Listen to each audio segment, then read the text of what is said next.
Good morning, good afternoon, good evening, wherever you are in the world. This is Regan Elite here with Prime Minister's questions and of the Labour budget on October the 30th, 2024 UK time. We are dual streaming live on youtube.com/Regan Elite and on twitch.tv/Regan Elite 1. Hello, guys. Hope you're all doing well. Prime Minister's questions about to start any moment. I see a lot more people. There's a lot of other people live streaming than I was as well. So there's quite a few there's quite a few good people live streaming as well. So there's plenty of options. But if you are choosing to watch it through me, I want to just stress that I will pause if I want to comment on anything. I won't speak on top of them if I can help it, guys.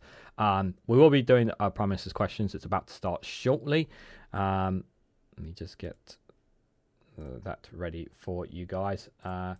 Let me just set it up here. They'll be starting any moment. I've got notes just in case to write down if need be as well. Good to see you, Aki's Mad, Ange, Mad Monk, and anybody else lurking in the chat. I will unmute it once the speaker stands up. This is the last Prime Minister's questions between Sunak and Keir Starmer. Do not expect any fireworks. It's going to be very nice. Nice hugs and kisses and all that malarkey between those two, I would expect, if I'm absolutely honest, guys.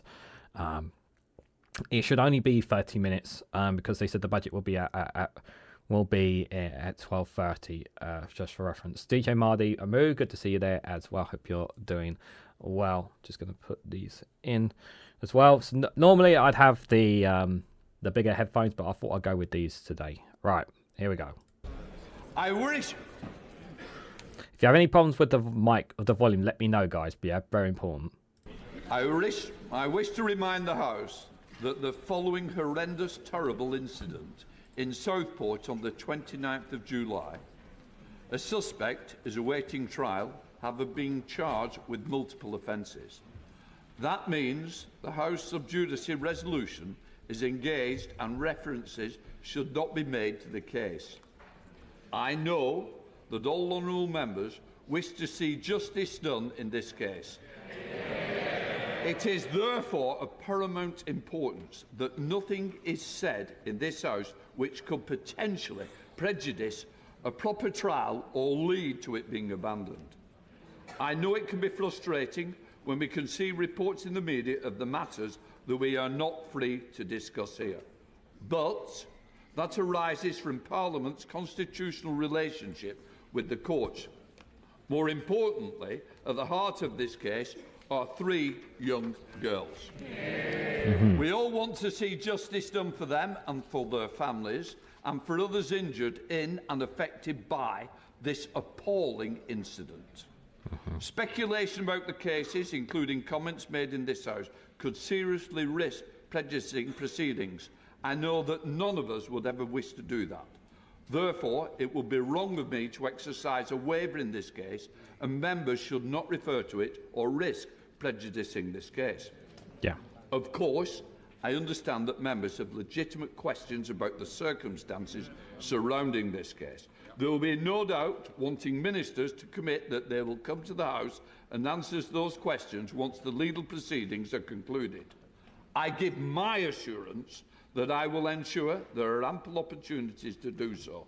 My understanding is that this trial is expected to start in January, and if members have questions about the operation and the decision on sub judice's resolution, they can speak to the clerks and the Speaker's Council. In the meantime, our thoughts are with the family and friends of Bibi, Elsie and Alice, and all of those who were injured and affected on this horrendous day. Yes. Before I call the Prime Minister, I would like to mark the fact that this is the last time the Right Honourable Member for Richmond and Northallerton will appear at the dispatch box during PMQs. There's a bit more to do afterwards, but he has spoken at this dispatch box as Chancellor of the Exchequer, the Prime Minister, Leader of the Opposition, and after today, we all look forward to his continued contributions from the backbenches.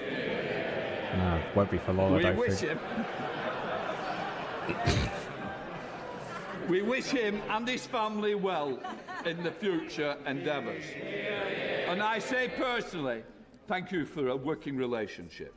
You mean, yeah, him and his party, you know, not following the rules in the House. Just saying, guys, just saying. We now come to Prime Minister's questions. I call Katrina Murray. Mr. Speaker. Thank Thank you, Mr. Speaker. I wish everyone celebrating in the UK and around the world a joyful Diwali, a time to come together to celebrate and focus on a brighter future. Last Diwali, the leader of the opposition and his family lit the deers outside 10 Downing Street. It was a significant moment in our national story. The first British Asian Prime Minister is a reminder that this is a country where people of every background can fulfil their dreams, and it makes us all proud to be British. Mr. Speaker, as you've just referenced, as this is our last exchange across the dispatch boxes, I wanted to take this opportunity to thank the Leader of the Opposition for his service. Now, of course, we've had political disagreements, ideological differences, we've argued at some length, but I want to thank him for his hard work, for his commitment, and for his decency in everything that he has done. And I too Decency. Not sure about that one, you guys. wish him and his family the very best for whatever the future may hold for them. Mr. Speaker, this morning I had meetings with ministerial colleagues and others. In addition to my duties in this House, I shall have further such meetings later today. Katrina Murray. Thank you, Mr. Speaker, and I'd like to associate myself with the remarks made by the Prime Minister. Cumbernauld, in my constituency, was promised an elective and diagnostic treatment centre by the Scottish Government in 2021. This has continued to be delayed and is now alleged to be mothballed. What assurances can the Prime Minister give me that any Barney consequentials from today's budget are used to benefit my constituents and not be held on to by the Scottish Government? Well, I thank my honourable friend for her question. I'm sorry to hear about the delays affecting her constituents. The party opposite oversaw years of mismanagement and chaos, and the impact on Scottish NHS is evident. This Labour government is committed to delivering for the Scottish people, including making sure that we have... Who held the purse strings for the Scottish Government? Who held the purse strings for the Scottish Government? Anyone got a clue in the chat? Who held the purse strings at the end of the day? an NHS fit for the future. The Chancellor will set out details in just a few moments. Leader of the Opposition, Rishi Sunak. Rishi Fishy. Mr. Speaker, thank you for your kind words, and indeed thank you to the Prime Minister for his kind words. Indeed, no Prime Minister looks forward to PMQs, but I always did like this pre-budget one, because it was, for a change, nice not to be the main event and just the warm-up act. But as you said, Mr. Speaker, today is my last appearance at PMQs, and I'm happy to confirm reports that I will now be spending more time in the greatest place on earth, where the scenery is worthy. The scenery is indeed worthy of a movie set, and everyone is a character. That's right, Mr. Speaker. If anyone needs me, I will be in Yorkshire. So, and as an adopted Yorkshireman, I'm particularly looking forward to doing the coast-to-coast walk that runs through my constituency and many others. Since 2015, we've made significant progress with a campaign to make it a national trail, and indeed, Natural England are close to concluding their work. So, can I ask the Prime Minister to ensure that the Coast to Coast does indeed become Britain's greatest national trail, and in preparation for my return to the backbenches, would he meet with me to discuss it? Might as well have a laugh. Mr. Speaker, I thought he was about to ask me to join him on the walk. But certainly, I will meet him, and it is an important point. Mr. Speaker, that is very kind of the Prime Minister. I know he's, I know he's partial to the Lake District, but perhaps we can tempt him over to our end as well. Now, Yorkshire is not just famous for its walks, but also for being home to some of England's greatest cricketers. Now, sadly, no one's going to put me on that list, Mr. Speaker, but who knows? I've got a lot more time to practice now. So, but cricket does have the power to bring people together from all communities and give them fantastic opportunities, as shown so powerfully by Andrew Flintoff's recent documentary. Now, we also lead the world in female participation, and that will stand us in good stead when we host the Women's World Cup in 2026 and when cricket becomes an Olympic sport in 28. So could I therefore ask the Prime Minister to continue government support for the England and Wales Cricket Board's new initiative to get cricket into vastly more state schools, fostering a whole new generation of cricketers for us all to cheer on at every level? Might be because someone cut the funding for state schools over the last 14 years. I wonder who was responsible for cutting funding for schools that meant that there were less sporting activities for kids nowadays. I wonder who was responsible for all that. Yes, is the answer to that question. And the point is a really important one. We celebrate cricket, it does bring communities together, but it's also really important for children and young people to enjoy sport, lots of different sports, because it gives them a confidence that they might not otherwise have. It gives them the ability to work in a team and teaches them about skills like leadership. So I'm fully supportive. Now, our two predecessors, Sir Tony Blair and Lord Hague, have repeatedly come together and powerfully argued in their joint reports that it is vital for the future prosperity of Britain's economy, society, and public services for us to be a world leader in technology and innovation. Now, the Prime Minister and I may not yet be at our joint report writing stage yet, but in a similar spirit of cross-party agreement, could I ask him to find his inner tech bro and continue to continue to support emerging British tech businesses and establish our country as the home of AI growth and innovation? Prime Minister. Yes, and this is a really important point. The Leader of the Opposition held a summit last year on AI, which was very important. We have been bringing together the leaders in AI. We have a huge advantage in this country, being ranked in the top 3 in the world. AI is going to have huge potential for our growth, for our public services, and I think the whole House should be fully supportive of this. Prime Minister. The Prime Minister has the immense privilege The Prime Minister has the immense privilege of being the Prime Minister of the United Kingdom of Great Britain and Northern Ireland. Now, Northern Ireland is a special part of our union, but one that needs particular care, attention and respect. Having a strong functioning assembly at Stormont is good for the people of Northern Ireland and good for our union. And that's why I was so pleased to see government restored there earlier this year, and I'm grateful to him for his support with that. So can he assure the House that he will continue to work to keep Stormont open, delivering for the Northern Irish people and strengthening Northern Ireland's place in our union? Prime Minister. Yeah. I do find it interesting he's bringing up about Northern Ireland, and that is an interesting question to bring up. I mean, I know obviously we're not going to get any details with this, but it comes across to me as someone is taking I find it odd that he brought up this question in particular about Northern Ireland, almost as if he cares, you know. Yes, and again, this is a really important point and one that matters to me personally. I worked for 5 years in Northern Ireland on some of the proposals under the Good Friday Agreement, in particular the transformation of the RUC into the police service of Northern Ireland. I worked with both communities there. It was for 5 years.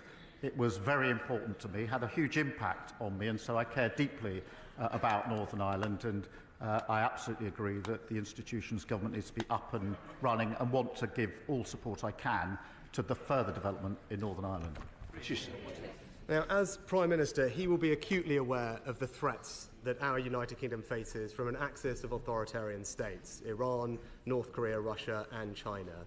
And in particular, I'm proud of the way that this House has united in standing up to Russian aggression in Ukraine. And I know that we will never waver in our commitment to the Ukrainian cause. And what about Israel? Question mark. Now, I will always be grateful for the support that he gave me when we were the first country to send Ukraine Western battle tanks, long-range missiles, and the first to offer security assurances to Kyiv.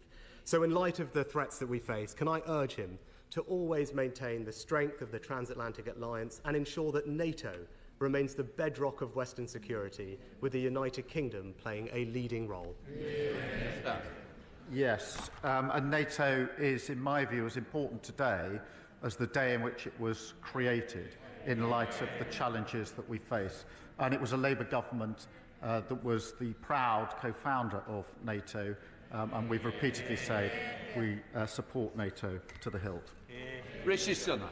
Well, finally, Mr. Speaker, tomorrow is Diwali. And I became leader of my party during Diwali, and I now stand down during that same festival.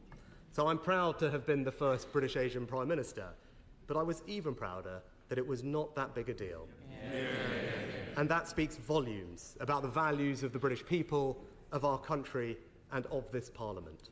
So will the Prime Minister join me in applauding the kindness, decency, and tolerance that has always been the British way? Prime Minister.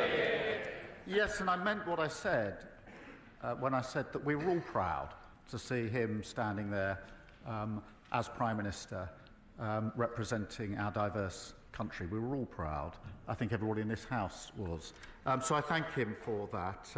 And his last question, final question as leader of the opposition, although judging by the speed with which his party goes through leaders, he may be back here before too long. I'm sure he'll be a great champion for the people of Richmond. But Mr. Speaker, finally, I'm sure he won't mind me disclosing to the House the contents of a letter that he wrote to me this week. My answer to it is clear. Yes, I will arrange for him to meet the relevant minister about the A66 that runs through his constituency. Dame Meg Hillier. Might as well have a bit of a laugh.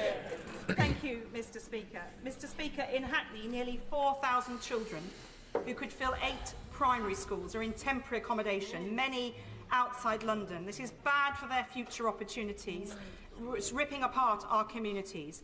I welcome the government's pledge to build new homes, but will he ensure that those who cannot have a roof over their head are a top priority in that long queue for new housing? Prime Minister. I thank you for raising this issue. It is a source of national shame that there are just under 1.3 million households on a social housing waiting list, including, I think, 8,000 of them in Hackney. The best way to tackle overcrowding and meet housing need is to build the homes this country needs, and that's why we will deliver the 1.5 million homes over this Parliament, and the Chancellor will set out further details in just a moment.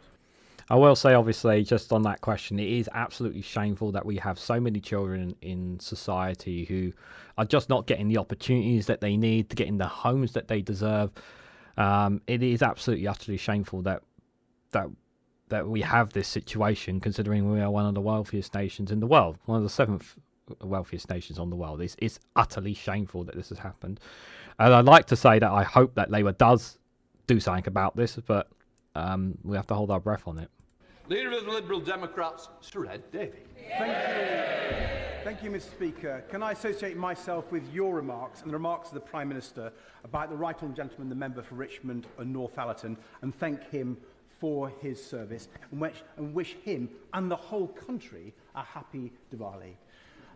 Despite our political differences, I've always felt a certain kinship since the general election, when he was the only other party leader to get as wet as I did.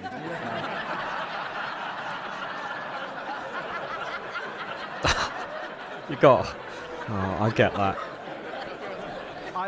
I'm looking forward to debating the budgets with him and the Chancellor shortly, but can I wish him and his family all the best for the future.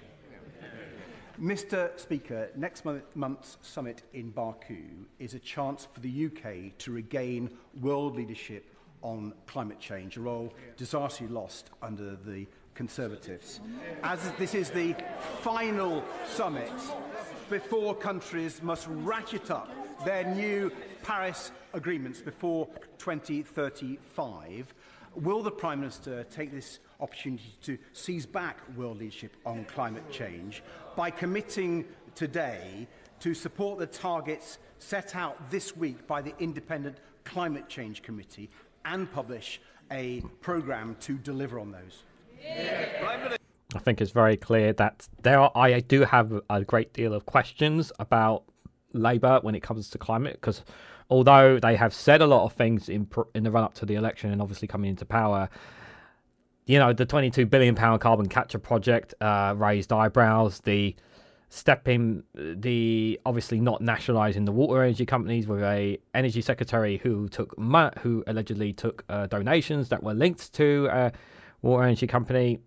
There's definitely questions about whether or not this Labour government is committed to really reducing and helping us reach net zero targets here specifically. Mr. Speaker, we will seize that initiative. We've reset on the international stage, and climate is one of the biggest challenges that we face. I will be going to the conference this year, as I went, in fact, last year, as leader of the opposition, to continue those discussions about how we reach the very important targets that we must reach. Shred Davey. I thank the Prime Minister for his reply. I hope we can really take that world leadership back again. Another issue which the UK needs to show urgent leadership on is the escalating war in Sudan. Tens of thousands of people have been killed. 11 million Sudanese have had to flee from their homes, Mr. Speaker. The reports of mass killings and horrifying sexual violence against women are truly stomach-churning. So when the UK takes over presidency of the UN Security Council this Friday, will the Prime Minister make it a priority to secure a new resolution on preventing future atrocities, including a no-fly zone to stop the Iranian drones? Yes. Prime Minister. Well, I thank him for raising this because it is an important issue, and I don't think we discuss it enough in this House. We continue to see mounting evidence of appalling atrocities against civilians and unacceptable restrictions on humanitarian access, and working with international partners, including as penholder, as he knows, at the UN Security Council to end the violence, secure humanitarian access and ensure the protection of civilians is a major priority. When was the last time you guys heard actually a question regarding Sudan during Prime Minister's questions? I don't think I ever recall the Prime Minister's questions where someone mentioned the country Sudan. And it's been going through a lot for a long, long time. We always hear about Gaza, we always hear about Ukraine. Have we heard a question about Myanmar and what's happening there? This is, I find I was actually quite stunned that someone actually mentioned Sudan. And by the way, yeah, they are, what's happening there is just as important as the Middle East or in Europe, because lives are being lost, homes are being destroyed, people are forced to flee, people are being committing terrible atrocities there, and it should be spoken about and talked about and highlighted, and the government should be saying we do not and be consistently doing everything it can to help secure some kind of ceasefire in those areas. Jim Stevenson, good to see you there, and everybody else. Hope you're all doing well. Thank you, Mr. Speaker. It is this Labour government in setting up a child poverty task force which is determined to move 4.3 million children in poverty today into a better future. However, we also inherited 2.1 million older people in poverty. So will my right honourable friend, the Prime Minister, agree to setting up a pensioner poverty task force so that older people don't have to worry about paying for their housing, food and heating costs, and ensure that they have dignity in later life? Prime Minister. Mr. Speaker, the scale of poverty that we inherited in this country is truly appalling, with over 4 million children now growing up in low-income families. We'll deliver on a manifesto commitment to tackle child poverty, as we did last time in government, and we'll publish our strategy in the spring. You have to remember that they are doing a child strategy. There is a child strategy action. So, yeah, it's not going to be a while before they have a clear plan on that. But about to hear from Carla Denio, which I'm really looking forward to. Thank you, Mr. Speaker. The ICJ has mandated that Israel ensures access to life-saving aid in Gaza under Article 2 of the Genocide Convention, yet the Israeli government has voted to effectively block its delivery. As a human rights lawyer, does the Prime Minister agree that banning UNRWA is a breach of international law? And how much more evidence does he need before calling out what is happening as a genocide and acting in line with the UK's responsibilities as a signatory of the Genocide Convention? Well said. I'm very worried and concerned about the decision that's just been taken by the Parliament in relation to UNRWA. There's a humanitarian catastrophe in Gaza. Call them out. Why can't you call Israel out? Why can't you call this government out for what they're doing? Why is it so hard? Why is it so hard to call them out? You clearly see what they're doing, and you're not going to call it out for what it is. You'll call out Russia, but you won't call out Israel here. It's so infuriating. And that decision will only make it much worse, which is why I've expressed my concern about it already before today, and will continue to do so. It needs to be reversed. It needs to be reversed very, very quickly indeed.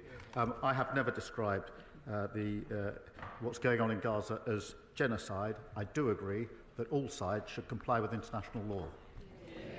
But you won't call them out. You won't call the Israeli government out for what they are doing. Melanie Ward.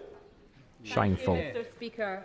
Last month, a Scottish Government health minister was forced to apologise for waiting times in my area of Fife, where some patients wait more than 2 years for treatment.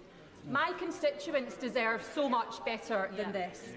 Does the Prime Minister agree that the SNP must take responsibility for 17 years of failure?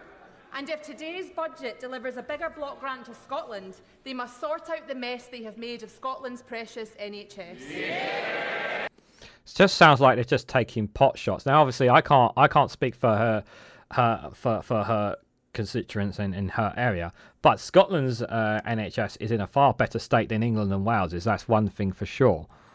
And also, they have had funding taken away from them by, guess who? Westminster's purses, taking away the money for them as well. Well, Mr. Speaker, this is the second time this has come up this afternoon in Prime Minister's questions. I hope the SNP are listening good and hard, because I'm sorry to hear her constituents have been waiting so many years for their medical treatment that they need. We are committed to the NHS, and the Chancellor will have a lot more to say about that in just a moment. Richard Tice. Thank you, Mr. Speaker. God. The government's own independent reviewer of terrorism legislation, Jonathan Hall Casey, has said repeatedly recently that it is important in incidents of terrorism that the authorities put out more information sooner in order to prevent an information gap. Does the Prime Minister agree? Prime Minister. Mr. Speaker, obviously I'll tread carefully in answering this question for the very reasons that you yourself set out at the beginning of this session. I think it's very important, first and foremost, that in all cases, including the particularly difficult case that the Speaker mentioned earlier, that the police and prosecutors are able to do their difficult job. And all of us in this House have a choice to make, including both candidates to be the next Tory leader. They can either support the police in their difficult task, or they can undermine the police in their difficult task. And I know which side I'm on. Rachel Blake. Thank you, Mr. Speaker. Minutes from here, in the communities of Victoria, Pimlico, Paddington and Covent Garden, there is an unprecedented rise in the number of people sleeping rough after 14 years of the Tory government. Will the Prime Minister update this House on the cross-departmental homelessness strategy? And does he agree with me that this Labour government has a once-in-a-generation opportunity to end rough sleeping for good? Prime Minister. Homelessness levels are far too high in this country. And we are developing a long-term strategy, working with mayors and local leaders to end homelessness once and for all. And taking action to tackle the root causes, Mr. Speaker, which is delivering the biggest increase in social and affordable house building in a generation. And we, of course, have picked up where the party opposite failed by abolishing no-fault evictions, preventing many renters ending up homeless. Yeah. Good job. Thank you, Mr. Speaker. First, we had the embarrassment of the Labour Party being sued by the Trump campaign. Then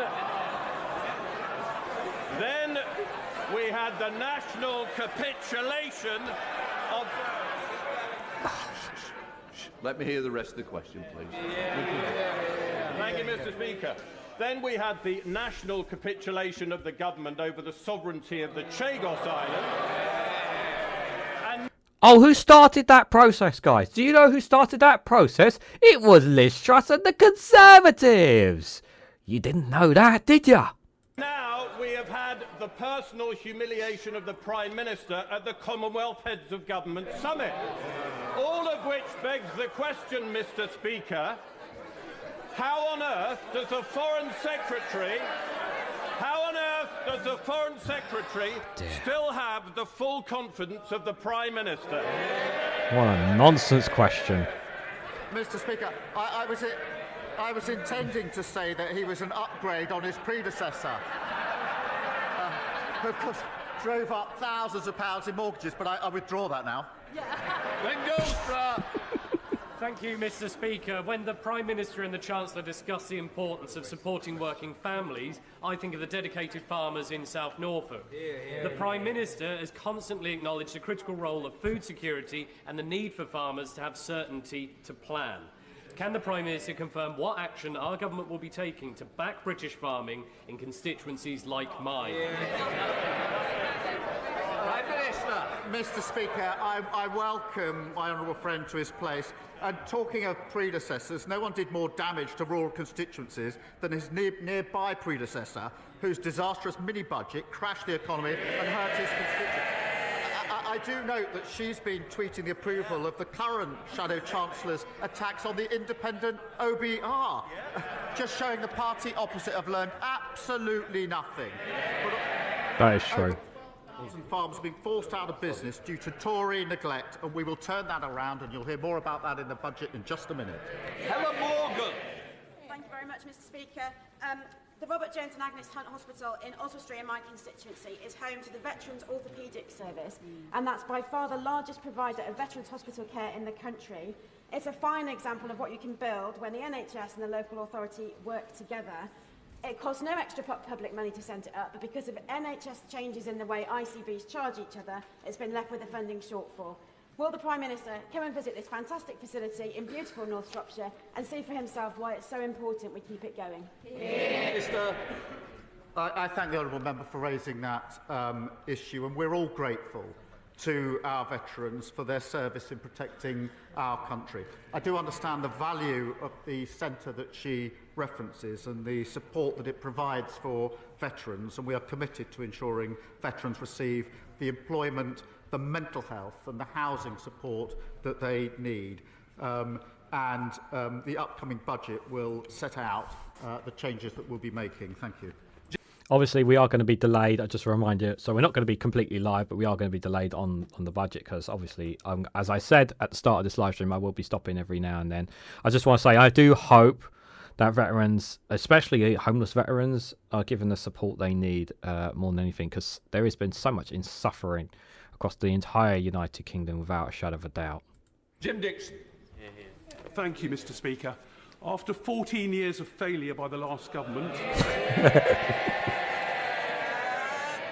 to renew and grow the UK's infrastructure, does the Prime Minister agree with me that additional investment is needed to kickstart economic growth? And that investment... Get on with this it. is the important bit. And then investing in a new Lower Thames crossing to relieve Dartford residents from gridlock caused by overcapacity at the Dartford crossing, thereby boosting the North Kent and UK economy by £40 billion would be an excellent project to start with. Prime Minister. Wait for the Mr. budget. Speaker, I'm really pleased that under this government, Britain has already secured £63 billion worth of investment, which we've measured in tens of thousands of jobs. Our number one mission is growth. You'll be hearing a lot more about that in just a few minutes' time. David Bandel. My constituents, Colin and Mandy Mackey's 18-year-old son, Greg, died as a result of having a soft drink spiked shortly after he went to college. They welcome the fact that this government is going to continue with the legislation proposed by the previous government. But can the Prime Minister assure them that they and other campaigners will work with ministers and officials, not only in bringing forward that legislation, but to ensure that awareness is raised of this abhorrent practice and its potentially fatal consequences. Absolutely shocking, disgusting act that people spike drinks, and yeah, I hope the harshest penalties are on those who do that, such a thing. Prime Minister. Can I thank the Right Honourable Member for raising that tragic case? And I join him in paying tribute to Greg's parents. Their tireless work to raise awareness of spiking, to support victims and call for changes in the law is inspiring given what they've been through. This government will act. We will make spiking a specific criminal offence to better protect victims and support the police in tackling these crimes. Thank you. Alex Baker. Thank you, Mr. Speaker. In Farnborough, our leisure centre was knocked down by the Conservative Council, who made empty promises to replace it with an expensive civic hub with no viable plan to pay for it. Will the Prime Minister help secure the funding that Rushmore Council needs to rebuild our leisure centre so that Labour can start delivering change after years of Tory failure? Wait for the budget! Can I welcome my honourable friend to her place? I think she's the first Labour MP for Aldershot ever. She's doing a superb job for her constituents. Rushmore Borough Council was left with a shortfall of over £19 million over the last 4 years. And the running down of local services has been one of the most painful features of the last 14 years. We will work hand in hand with councils, including multi-year funding settlements, and with local leaders to develop and make sure the services that are needed are there. Final question, Mark Francois. Thank you, sir. Prime Minister, you mentioned veterans a few minutes ago.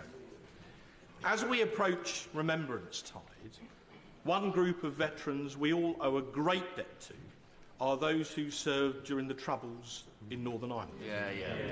Hundreds were killed. Thousands were maimed by both Republican and so-called loyalist bombs. Many of those veterans now in the autumn of their lives. And yet you're proposing to repeal the Northern Ireland Legacy Bill, which was designed in part to protect them from endless investigation and reinvestigation. Why, sir, are you throwing those veterans to the wolves to pander to Sinn Féin? Can I just say, the honourable member's been here for a long time. You is not me. I don't want it to be me. Please, Prime Minister. I'm not.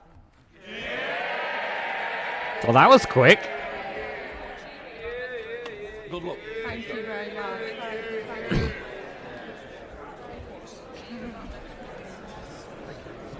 Right, let me see if I can push this a bit forward for you guys. 1 second. Order! On July the 4th, the country voted for change. Right, budget time. This government was given a mandate to restore stability to our economy and to begin a decade of national renewal. To fix the foundations and deliver change through responsible leadership in the national interest. That is our task, and I know that we can achieve it. My belief in Britain burns brighter than ever, and the prize on offer is immense. As my right honourable friend, the Prime Minister, said on Monday, change must be felt. More pounds in people's pockets, an NHS that is there when you need it, an economy that is growing, creating wealth and opportunity for all. You're going to get a lot of rhetoric, guys. I'm just warning you now if you're not aware. Because that is the only way to improve living standards. And the only way to drive economic growth is to invest, invest, invest. There are no shortcuts. And to deliver that investment, we must restore economic stability and turn the page on the last 14 years. This is is not the first time that it has fallen to the Labour Party to rebuild Britain. In 1945... History lesson. In 1945, it was the Labour Party that rebuilt our country from the rubble of the Second World War. In 1964, it was the Labour Party that rebuilt Britain with the white heat of technology. And in 1997, it was the Labour Party that rebuilt our schools and hospitals. Today, it falls to this Labour Party, to this Labour government, to rebuild Britain once again. And while this is the first budget in more than 14 years to be delivered by a Labour Chancellor, it is the first budget in our country's history to be delivered by a woman. I am deeply proud to be Britain's first ever female Chancellor of the Exchequer.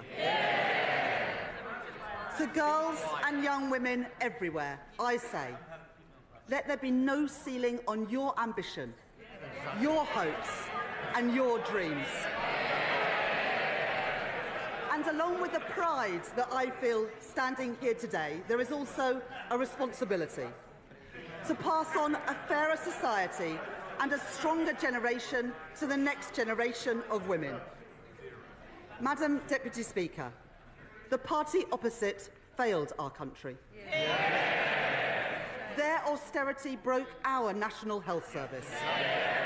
Their Brexit deal harmed British businesses. And their mini-budget left families paying the price with higher mortgages. Absolutely. Absolutely. The Disgusting. British people have inherited their failure. A black hole in the public finances. Public services on their knees. A decade of low growth and the worst parliament on record for living standards. Let me begin with the public finances. In July, I exposed a £22 billion black hole at the heart of the previous government's plans. A series of promises that they made but had no money to deliver. Covered up from the British people, covered up from this House. The Treasury's reserve, set aside for genuine emergencies, spent 3 times over, just 3 months into the financial year. Today, on top of the detailed document that I have provided to the House in July, the government is publishing a line-by-line breakdown of the £22 billion black hole that we inherited. It shows hundreds of unfunded pressures on the public finances this year and into the future too. The Office for Budget Responsibility have published their own review of the circumstances around the spring budget forecast. They say that the previous government, and I quote, did not provide the OBR with all the information to them. What's that, Jeremy? What's that, Jeremy? And had they known about these undisclosed pressures that have since come to light, then their spring budget forecast for spending would have been, and I quote again, materially different. Let me be clear. That means any comparison between today's forecast and the OBR's March forecast is false. Because the party opposite hid the reality of their public spending plans. Yet, at the very same budget, they made another £10 billion worth of cuts to national insurance. It was the height of irresponsibility, and they knew it, because they had run out of road and they called an election to avoid making difficult choices.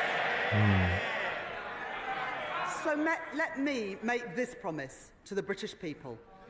Never again will we allow a government to play fast and loose with the public finances. And never again will we allow a government to hide the true state of our public finances from our independent forecaster.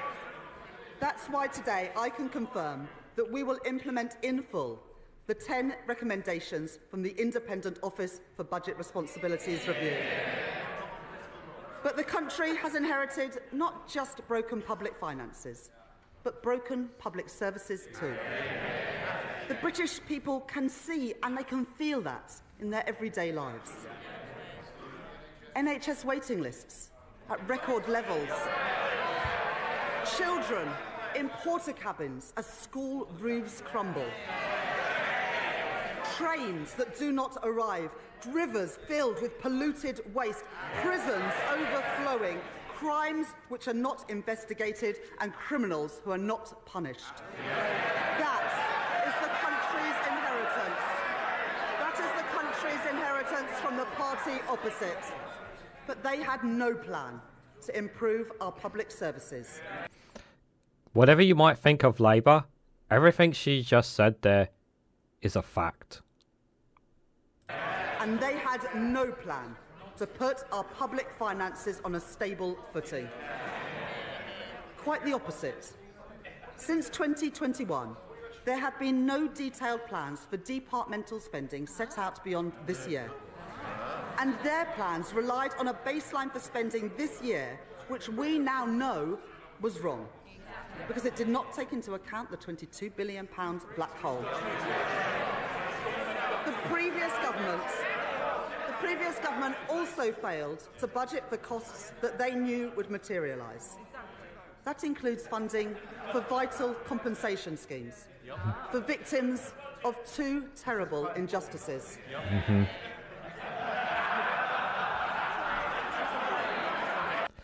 They're laughing on just, I don't know what they're cracking about, but I wouldn't be fucking laughing on what she's about to say here about some injustices that she's about to mention. As if it's already not fucking bad here for the Conservatives. I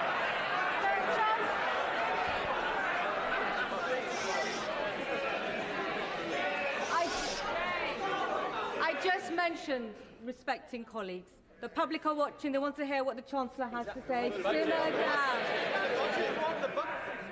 I would politely suggest that honourable members listen to this, because it includes funding for vital compensation schemes for victims of two terrible injustices: the infected blood scandal and the Post Office Horizon scandal. The Leader of the Opposition rightly made an unequivocal apology for the injustice of the infected blood scandal on behalf of the British state. But he did not budget for the costs of compensation. Today, for the very first time, we will provide specific funding to compensate those infected and those affected in full. With £11.8 billion in this budget. And I am also today setting aside £1.8 billion to compensate victims of the Post Office Horizon scandal.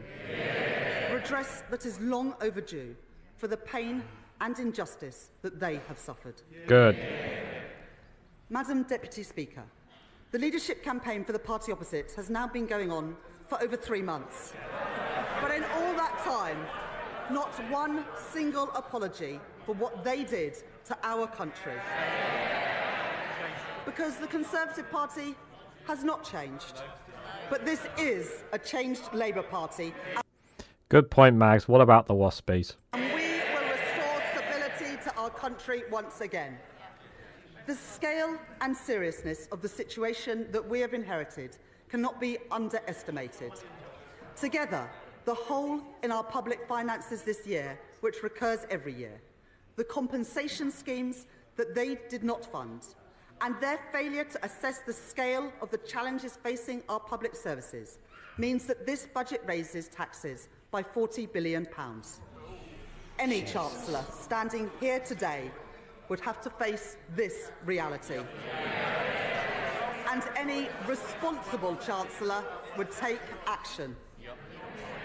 That is why today I am restoring stability to our public finances and rebuilding our public services. As a former economist at the Bank of England, I know what it means to respect our economic institutions. I want to put on record my thanks to the Governor of the Bank, Andrew Bailey, and to the Independent Monetary Policy Committee. Today, I can confirm that we will maintain the MPC's target of 2% inflation, as measured by the 12-month increase in the Consumer Prices Index. I want to thank James Bowler, the Permanent Secretary to the Treasury, and my team of officials. Madam Deputy Speaker, I would also like to thank my predecessors as Chancellor of the Exchequer for their wise counsel as I have prepared for this budget. In particular, I would like to thank the former Right Honourable Member for Spelthorne for his invaluable advice in this weekend's papers, where he concluded that his mini-budget, and I quote, wasn't perfect. Well, for once, Madam Deputy Speaker, I think him and I are in absolute agreement. Finally, I want to thank Richard Hughes and his team at the Office for Budget Responsibility for their work in preparing today's economic and fiscal outlook. Let me now take the House through that forecast. The cost of living crisis under the last government stretched household finances to their limit, with inflation hitting a peak of above 11%. Today, the OBR say that CPI inflation will average 2.5% this year, 2.6% in 2025, then 2.3% in 2026, 2.1% in 2027, 2.1% in 2028, and 2.0% in 2029. Next, I move on to economic growth. Today's budget marks an end to short-termism. So I am pleased that for the first time, the OBR have published not only 5-year growth forecasts, but a detailed assessment of the growth impacts of our policies over the next decade too. And the new Charter for Budget Responsibility, which I am publishing today, confirms that this will become a permanent feature of our framework. The OBR forecast that real GDP growth will be 1.1% in 2024, 2.0% in 2025, 1.8% in 2026, 1.5% in 2027, 1.5% in 2028, and 1.6% in 2029. And the OBR are clear. This budget will permanently increase the supply capacity of the economy, boosting long-term growth. Every budget, it might sound shocking to them, but this government is boosting long-term economic growth. Just remember, it's been a long time since we've had any bloody growth. So that is a tiny pause of optimism throughout everything that we have been going through, that's for sure. Although, let's be clear, it was a lot higher before Brexit. Every budget that I deliver will be focused on our mission to grow the economy. And underpinning that mission are the 7 key pillars of our growth strategy, developed and delivered alongside business, all driven forward by our excellent Financial Secretary to the Treasury. First, and most important, is to restore economic stability. That is my focus today. Second, increasing investment and building new infrastructure is vital for productivity. So we are catalysing £70 billion of investment through our National Wealth Fund. And we are transforming our planning rules to get Britain building again. Third, to ensure that all parts of the UK can realise their potential, we are working with the devolved governments and partnering with our mayors to develop local growth plans. Fourth, to improve employment prospects and skills, we are creating Skills England, delivering our plans to make work pay and tackling economic inactivity. Fifth, we are launching our long-term modern industrial strategy and expanding opportunities for our small and medium-sized businesses to grow.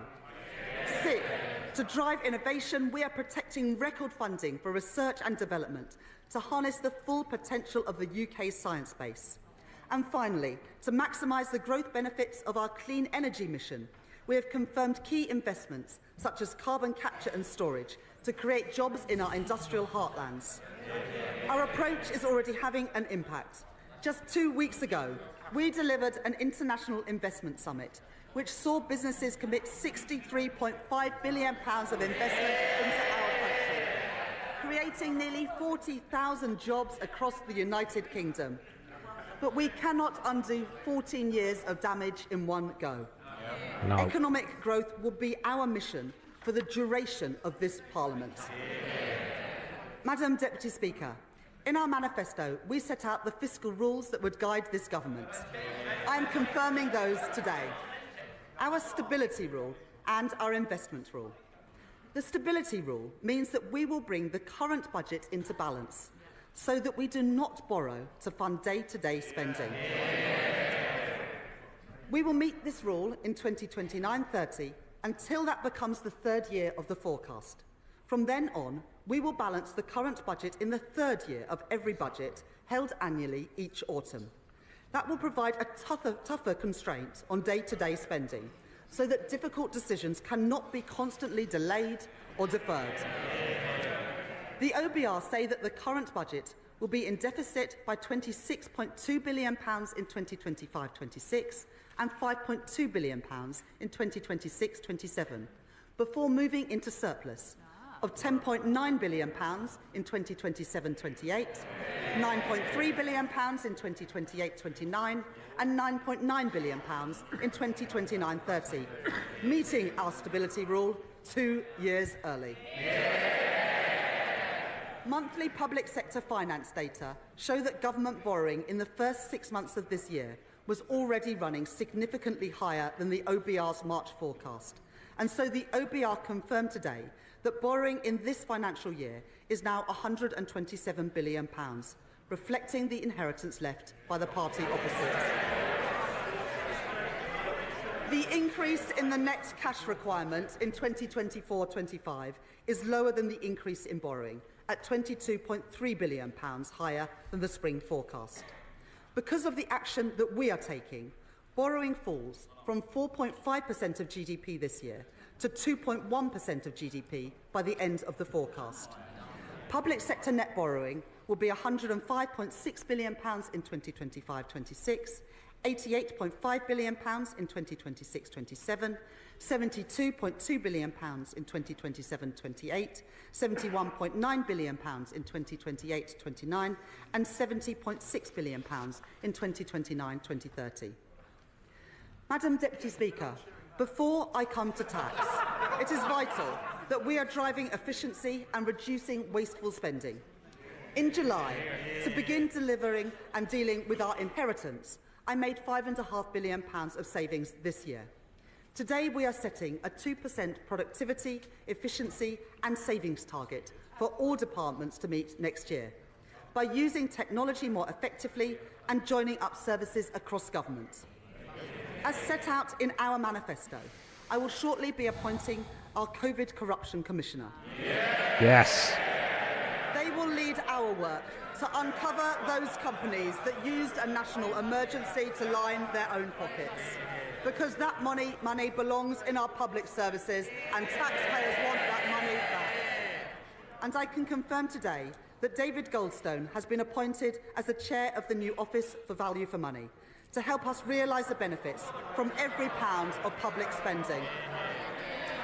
Today, I am also taking 3 steps to ensure that welfare spending is more sustainable. First, we inherited the last government's plans to reform the work capability assessment. We will deliver those savings as part of our fundamental reforms to the health and disabilities benefit system that my right honourable friend, the Work and Pensions Secretary, will bring forward. Second, I can today announce a crackdown on fraud in our welfare system, often the work of criminal gangs. We will expand DWP's counter-fraud teams using innovative new methods to prevent illegal activity and provide new legal powers to crack down on fraudsters, including direct access to bank accounts to recover debt. This is a fucking disgrace that you're going to go into other people's bank accounts. That's a fucking sham. It's a fucking sham to touch people's bank accounts. Shameful. That's fucking shameful. Package saves £4.3 billion a year by the end of the forecast. Third, the government will shortly be publishing the Get Britain Working white paper, tackling the root causes of inactivity with an integrated approach across health, education and welfare. And we will provide £240 million for 16 trailblazer projects targeted at those who are economically inactive and most at risk of being out of education, employment or training, to get people into work and to reduce the benefits bill. Before a government could consider any change to a tax rate or threshold, it must ensure that people pay what they already owe. So we will invest to modernise HMRC systems using the very best technology and recruit additional HMRC compliance and debt staff. We will clamp down on those umbrella companies who exploit workers, increase the interest rate on unpaid tax debt to ensure that people pay on time, and go after the promoters of tax avoidance schemes. These measures to reduce the tax gap raise £6.5 billion by the end of the forecast, and I want to thank the Exchequer Secretary for his outstanding work on this agenda. Madam Deputy Speaker, I know that for working people up and down our country, family finances are stretched and paychecks don't go as far as they once did. So today I am taking steps to support people with the cost of living. It was the Labour government that introduced the national minimum wage in 1999. Here we go.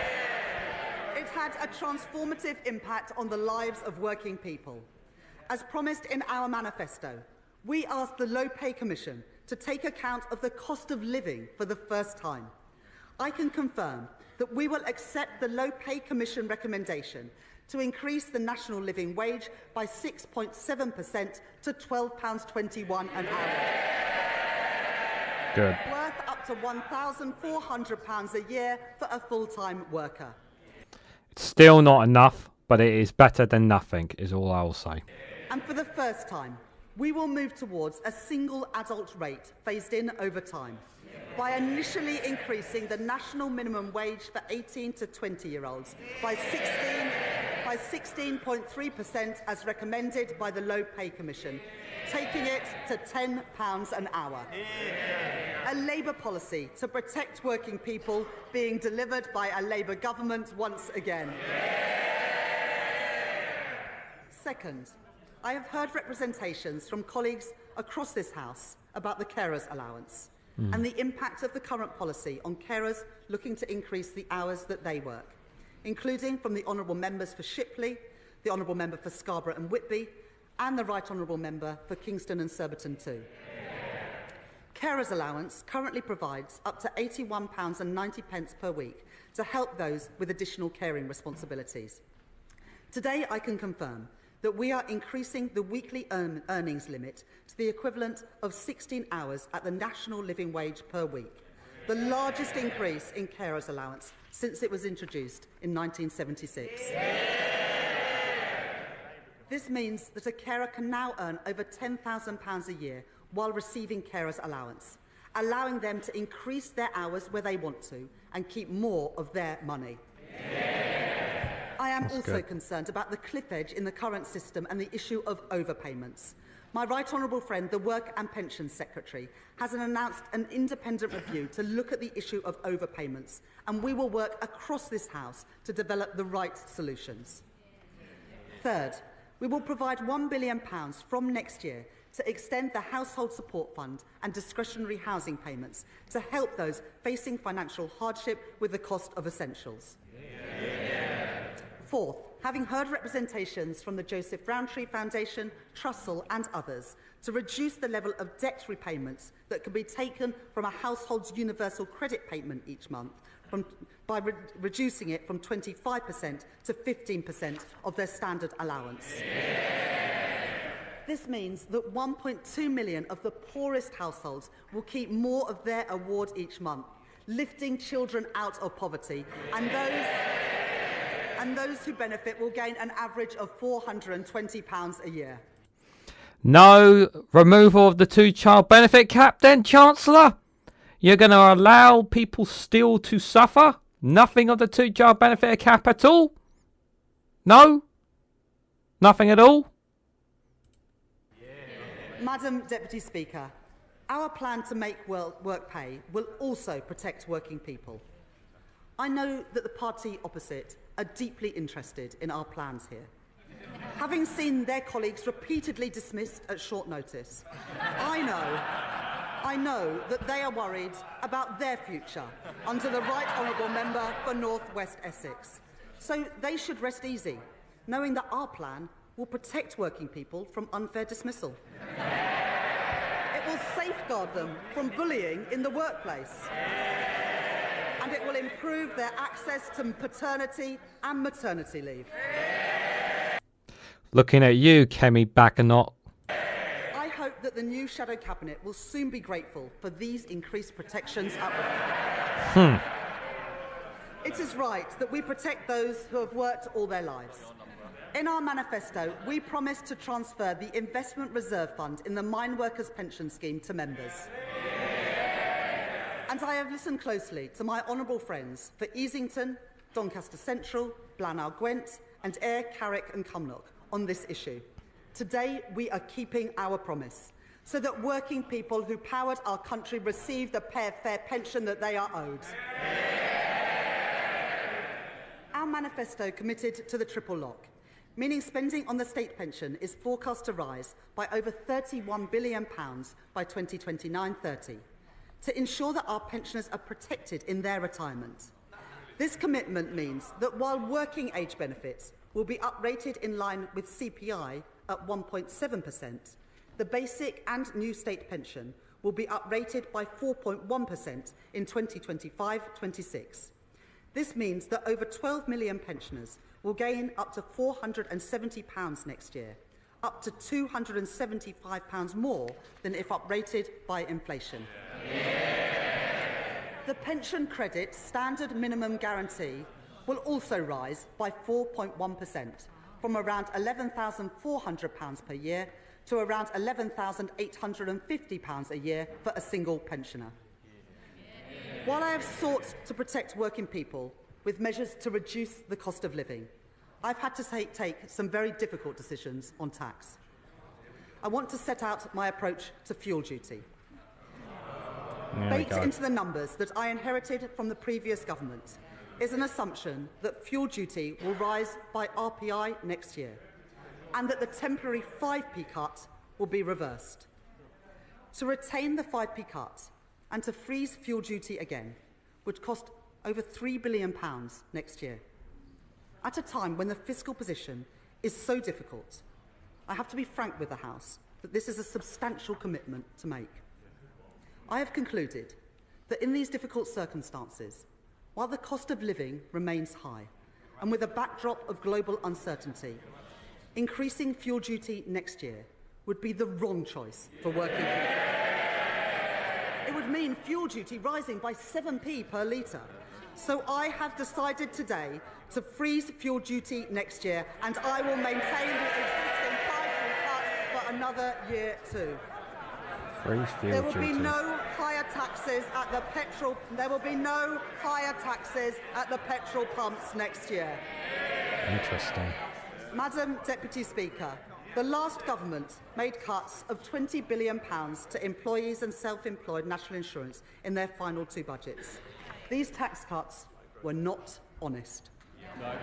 Because we now know that they were based on a forecast which the OBR say would have been materially different.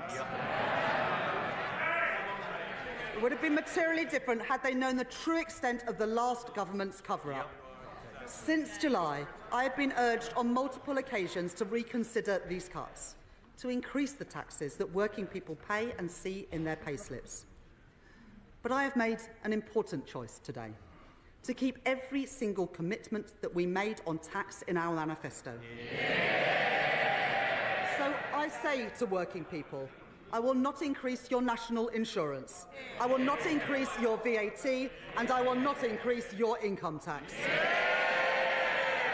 Working people will not see higher taxes in their payslips as a result of the choices that I am making today.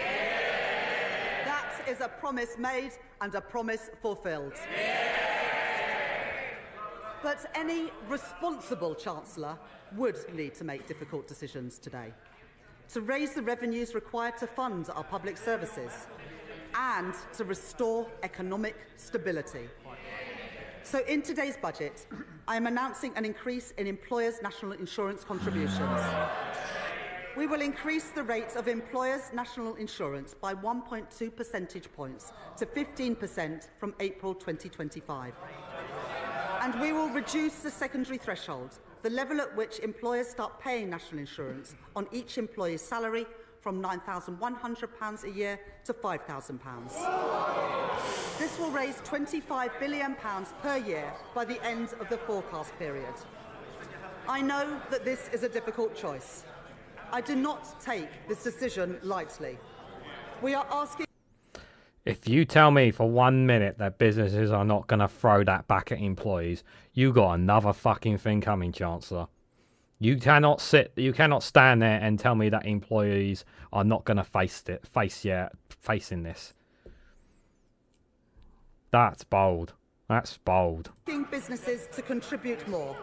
And I know that there will be impacts of this measure felt beyond businesses too, as the OBR has set out today. But in the circumstances... Order, Chancellor! Order! Our constituents are watching. They need to be able to hear the Chancellor. Simmer down. Chancellor. But in the circumstances that I have inherited, it is the right choice to make. Successful businesses depend on successful schools. Healthy businesses depend on a healthy NHS. And a strong economy depends on strong public finances. If the party opposite chooses to oppose this choice, then they are choosing more austerity, more chaos, more instability. This is the choice that our country faces too. You can't tell me that this increase in employer national insurance won't hit back at employees at some way. You cannot say that. As I make this choice, I know it is particularly important to protect our smallest companies. So, having heard representations from the Federation of Small Businesses and others, I am today increasing the employment allowance from £5,000 to £10,500. This means 865,000 employers won't pay any national insurance at all next year. Interesting.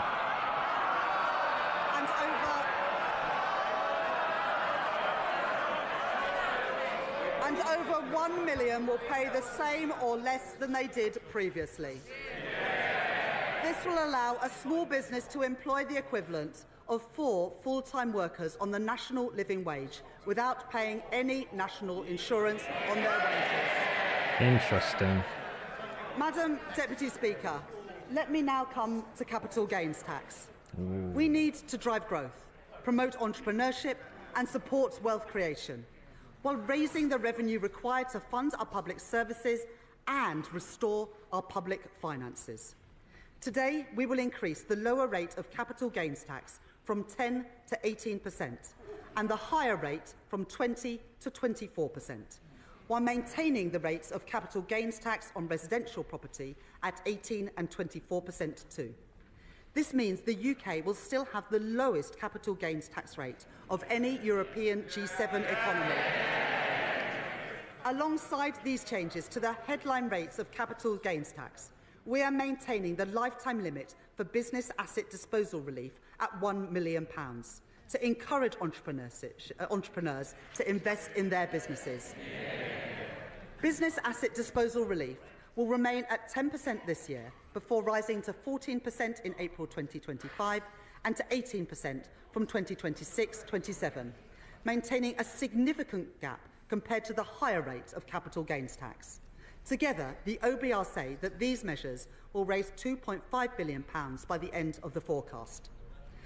In a sign of this government's commitment to supporting growth and entrepreneurship, we have already extended the Enterprise Investment Scheme and the Venture Capital Trust schemes to 2035, and we will continue to work with leading entrepreneurs and venture capital firms to ensure that our policies support a positive environment for entrepreneurship in the UK.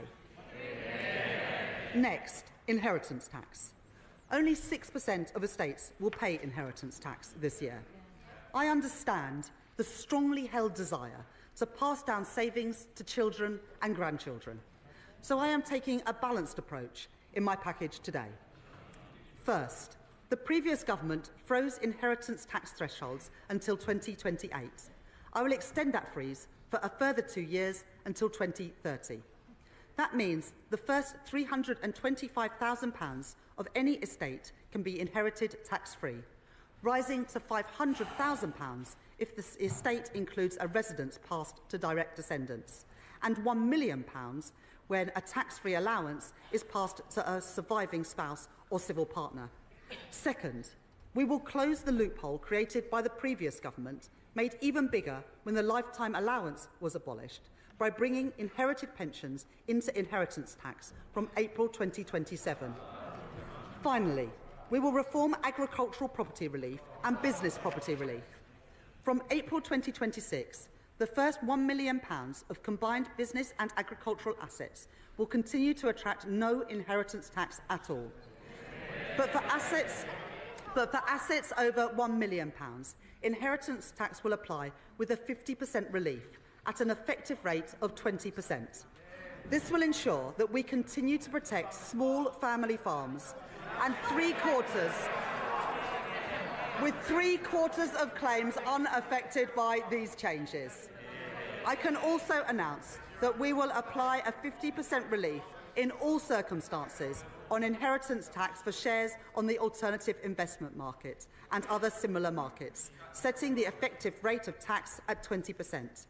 Taken together, these measures raise over £2 billion by the final year of the forecast.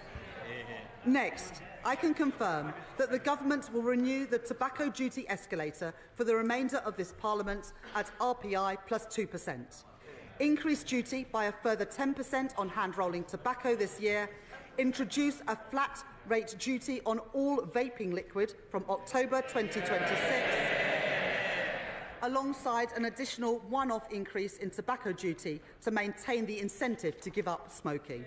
No problem with that. And we will increase the soft drinks industry levy to account for inflation since it was introduced, as well as increasing the duty in line with CPI each year going forward. These measures will raise nearly £1 billion per year by the end of the forecast period. Madam Deputy Speaker, we want to support the take-up of electric vehicles, so I will maintain the incentives for electric vehicles in company car tax from 2028 and increase the differential between fully electric and other vehicles in the first-year rates of vehicle excise duty from April 2025. These measures will raise around £400 million by the end of the forecast period. Madam Deputy Speaker, let me update the House on our plans for air passenger duty. And I can see the right honourable gentleman's ears have pricked up. Air passenger duty has not kept up with inflation in recent years, so we are introducing an adjustment, meaning an increase of no more than £2 for an economy-class short-haul flight. But I am taking a different approach when it comes to private jets. Oh! Tax them! Tax them! Tax them! Increasing the rate of air passenger duty by a further 50%. That is equivalent to £450 per passenger for a private jet to, say, California? Madam Deputy Speaker, let us now turn to our high street businesses. I know for them, a major source of concern is business rates. From 2026-27, we intend to introduce 2 permanently lower tax rates for retail, hospitality and leisure properties, which make up the backbone of our high streets across the country. And it is our intention that it is paid for by a higher multiplier for the most valuable properties. But the previous government created a cliff edge next year as temporary reliefs end. So I will today provide 40% relief on business rates for the retail, hospitality and leisure industry in 2025-26, up to a cap of £110,000 per business. Alongside this, the small business tax multiplier will be frozen next year. Next, I can confirm that alcohol duty rates on non-draft products will increase in line with RPI from February next year. But nearly 2/3 of alcoholic drinks sold in pubs are served on draft. So today, Instead of uprating these products in line with inflation, I am cutting draft duty by 1.7%.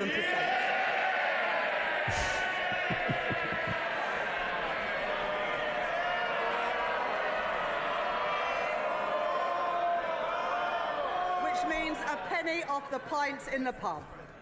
Alongside the changes I am making today, I am publishing a corporate tax roadmap, providing the business certainty called for by the CBI, the British Chambers of Commerce and the Institute for Directors. This confirms our commitment to cap the rate of corporation tax at 25%, the lowest in the G7 for the duration of this Parliament, while maintaining full expensing and the £1 million annual investment allowance, and keeping the current rates of research and development relief to drive innovation.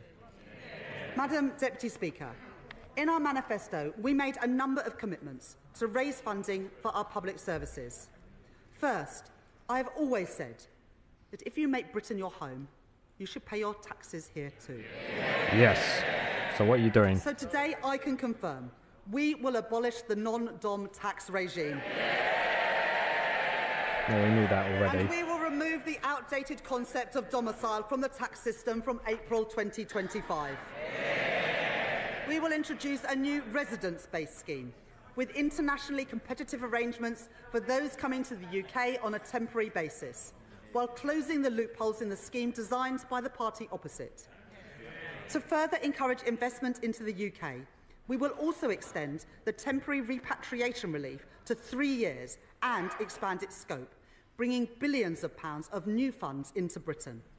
The Independent Office for Budget Responsibility say that this package of measures will raise £12.7 billion over the next 5 years. Next, the fund management industry provides a vital contribution to our economy. But as our manifesto set out, there needs to be a fairer approach to the way that carried interest is taxed. So we will increase the capital gains rates on carried interest to 32% from April 2025. And from April 2026, we will deliver further reform to ensure that the specific rules for carried interest are simpler, fairer and better targeted. In our manifesto, we committed to reforming stamp duty land tax to raise revenues while supporting those buying their first home. We are increasing the stamp duty land tax surcharge for second homes, known as the higher rate for additional dwellings, by 2 percentage points to 5%, which will come into effect from tomorrow.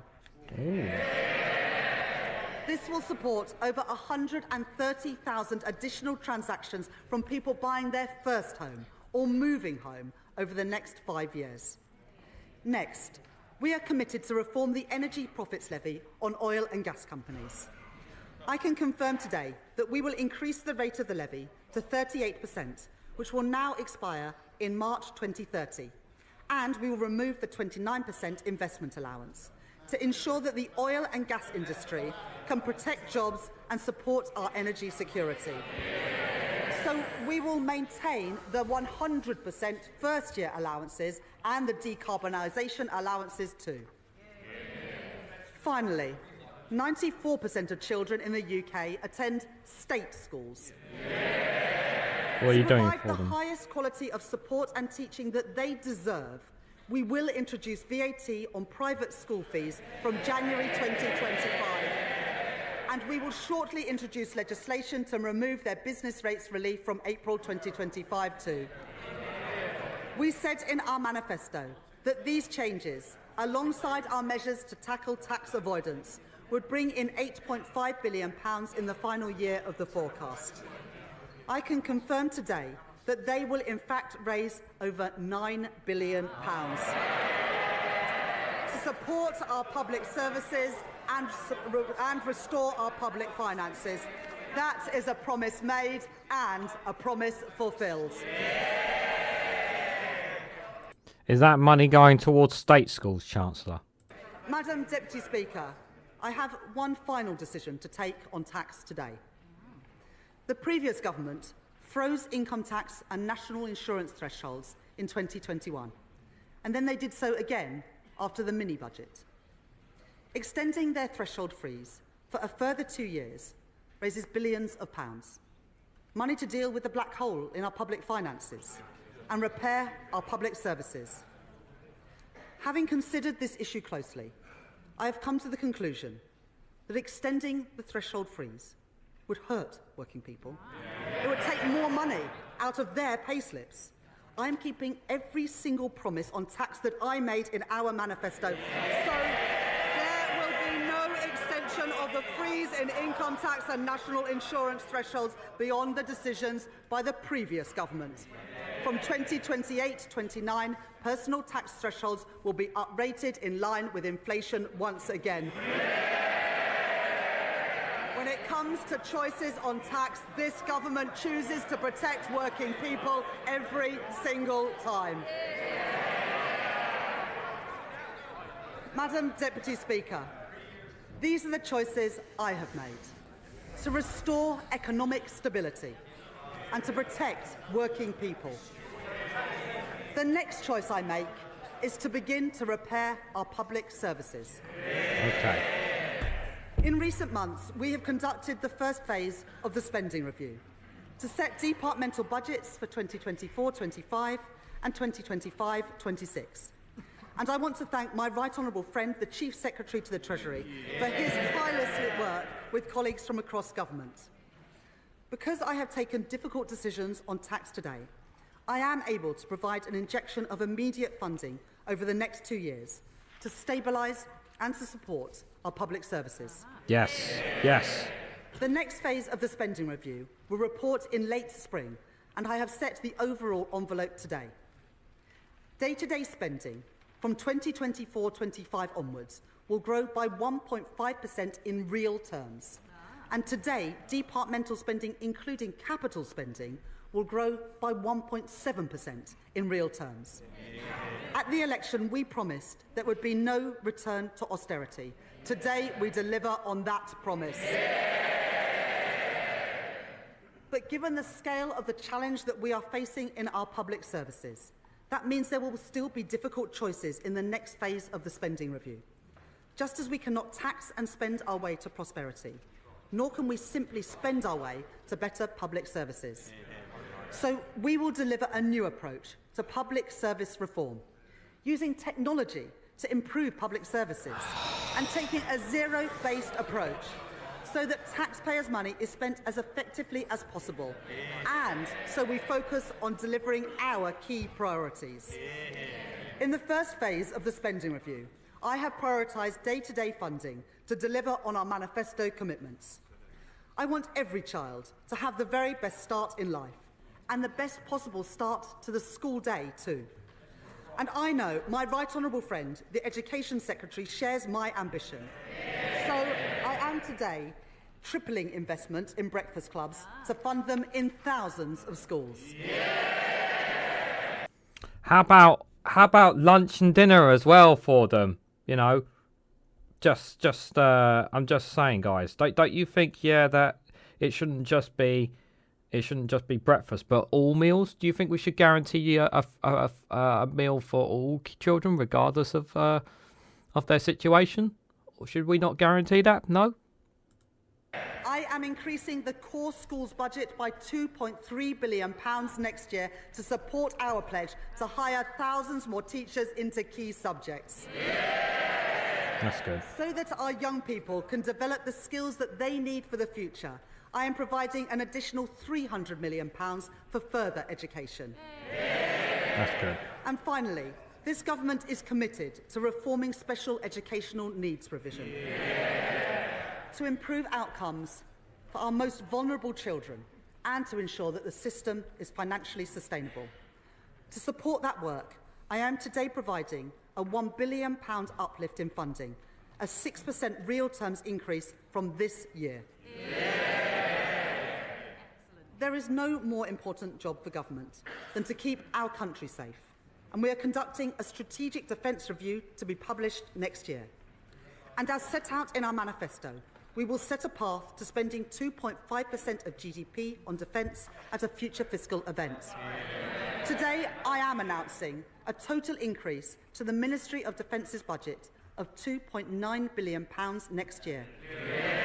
ensuring that the UK comfortably exceeds our NATO commitments, and providing guaranteed military support to Ukraine of £3 billion per year for as long as it takes. That's nice for Ukraine. Last week, alongside my Right Honourable friend, the Defence Secretary, I announced in addition to this, further support to Ukraine, on top of our NATO commitment, through our £2.26 billion contribution to the G7's Extraordinary Revenue Acceleration Agreement, repaid using profits from immobilised Russian sovereign assets.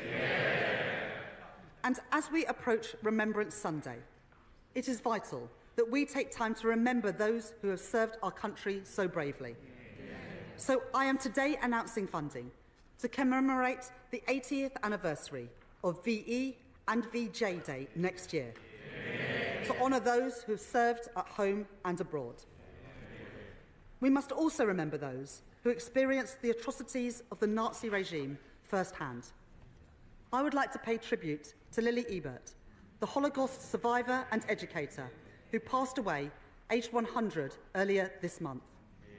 I am today committing a further £2 million to Holocaust education next year, so that charities like the Holocaust Educational Trust can continue their work to ensure that these vital testimonies are not lost and are preserved for the future. Madam Deputy Speaker, to repair our public services, we also need to work alongside our mayors and local leaders. We will deliver a significant real terms funding increase for local governments next year, including £1.3 billion of additional grant funding to deliver essential services, with at least £600 million in grant funding for social care, and £230 million to tackle homelessness and rough sleeping. We are today confirming that Greater Manchester and the West Midlands will be the first mayoral authorities to receive integrated settlements from next year, giving mayors meaningful control of the funding for their local areas. And to support our high streets, we are taking action to deal with the sharp rise in shoplifting that we have seen in recent years. We will scrap the effective immunity for low-value shoplifting introduced by the party opposite. And having listened closely to organisations like the British Retail Consortium and the trade union USDOR, I am providing additional funding to crack down on the organised gangs which target retailers, and to provide more training to our police officers and retailers to stop shoplifting in its tracks. Okay. Finally, I am today providing funding to support public services and drive growth across Scotland, Wales and Northern Ireland. Okay. Having discussed the matter with the First Minister of Wales, Eluned Morgan, and my honourable friends for Llanelli and Pontypridd, I am today providing £25 million to the Welsh Government next year for the maintenance of coal tips to ensure that we keep our communities safe. And to support growth, including in our rural areas, we will proceed with city and growth deals in Northern Ireland, in Causeway Coast and Glens, and the Mid-South West. That's nice. And we will drive growth in Scotland, a key priority for Scottish Labour and our leader, Anna Sawar, including with a city and growth deal in Argyll and Bute. This budget provides the devolved governments with the largest real terms funding settlements since devolution, delivering an additional £3.4 billion to the Scottish Government through the Barnett formula. Funding which must now be used effectively in Scotland to deliver the public services that the people of Scotland deserve. This budget also provides £1.7 billion to the Welsh Government and £1.5 billion to the Northern Ireland Executive in 2025-26. I said that there would be no return to austerity, and that is the choice that I have made today. Madam Deputy Speaker, to rebuild our country, we need to increase investment. The UK lags behind every other G7 country when it comes to business investment as a share of our economy. That matters. It means the UK has fallen behind in the race for new jobs, new industries and new technology. By restoring economic stability And by establishing the National Wealth Fund to catalyse private funding, we have begun to create the conditions that businesses need to invest. But there is also a significant role for public investment. For too long, we have seen Conservative chancellors cut investment and raid capital budgets to plug gaps in day-to-day spending. The result is clear for all to see. Hospitals without the equipment they need. School buildings not fit for our children. A desperate lack of affordable housing. Economic growth held back at every turn. Under the plans I inherited, public investment was set to fall from 2.5% to 1.7% of GDP. But in Washington last week, the International Monetary Fund were clear. More public investment is badly needed in the UK. So having listened to the case made by the former Governor of the Bank of England, Mark Carney, former Treasury Minister Jim O'Neill, and the former Cabinet Secretary Gus O'Donnell, among others, I am confirming our investment rule. As set out in our manifesto, we will target debt falling as a share of the economy. Debt will be defined as public sector net financial liabilities, or net financial debt for short, a metric that has been measured by the Office for National Statistics since 2016 and forecast by the Office of Budget Responsibility since that date too. Net financial debt recognises that government investment delivers returns for taxpayers. By counting not just the liabilities on a government's balance sheet, but the financial assets too. This means that we count the benefits of that investment, not just the costs. And we free up our institutions to invest